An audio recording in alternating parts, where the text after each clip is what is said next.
12ویں شریف کا جشن منانے کے لیے دعوت اسلامی کے تحت 22 مقامات پر میلاد اجتماع کا انعقاد کیا گیا، جس کا مرکزی میلاد اجتماع عالمی مدنی مرکز فیضان مدینہ کراچی میں ہوا، جہاں امیر اہل سنت دامت برکاتہم العالیہ، خلیفہ امیر اہل سنت، نگران شورا، اراکین شورا، مفتیان کرام، دعوت اسلامی کے مختلف شعبات کے اسلامی بھائی بھی شریک ہوئے۔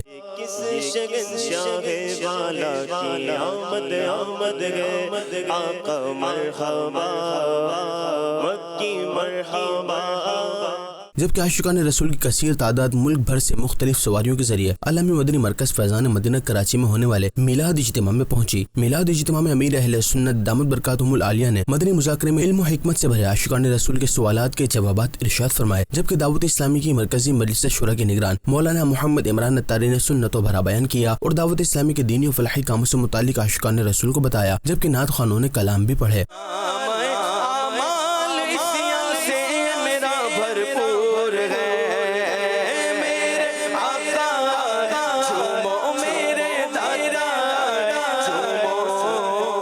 اجتماع میلاد میں صبح بہارا کے آغاز کے ساتھ ہی فیضان مدینہ میں سماسا بن گیا۔ عاشقان رسول نے نعت خوانوں کی آواز سے آواز ملا کر نبی پاک صلی اللہ علیہ وآلہ وسلم کی شان میں گلہائے عقیدت پیش کیے، جس کے بعد امیر اہل سنت دامت برکاتہم العالیہ نے پرسوز دعا کی، جس پر عاشقان رسول کی آنکھیں نم ہو گئیں۔ یا اللہ پاک ہمارے گناہ تو نیکیوں سے بدل دے،